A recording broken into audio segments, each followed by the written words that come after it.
Hakikti joka jingso Pinyai sabaro shirda Ul obadum ya berthai uka Ban klet no ya pim la Shashi liang joka berthai Bangim la mutur Ba pi shong hang ta Chgai ru na birthday Jing mud brill kin slow thu Hin re ya pi ngim klet da lay Ngim la ban klet Ya pi shi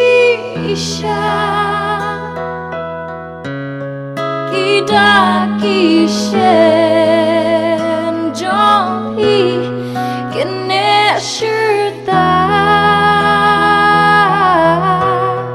Din ja jong pi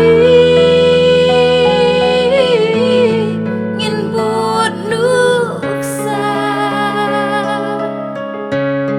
Tiết snang jong pi ngin ship ba ngin im kham ha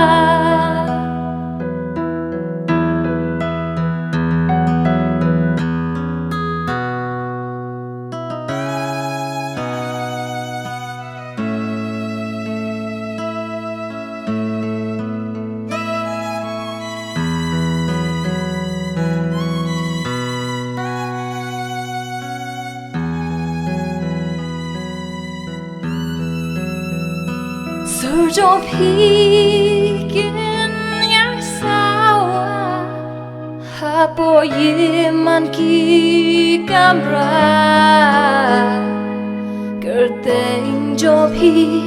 ngin ya thu khan na Ngin kin mau ya pi shirta Donu mau mat kin jao Baya pi ki boy kin mau Henry kam pere Bakan ni kadai Jeng imbril bapan ya duble Henry ya pi ngim klet da lay Ngim la ban klet Ya pi shi isha Kida kishen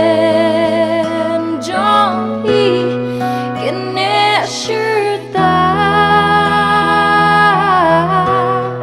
Din ja jong pi ngin bút nuk sa Tiết snang jong pi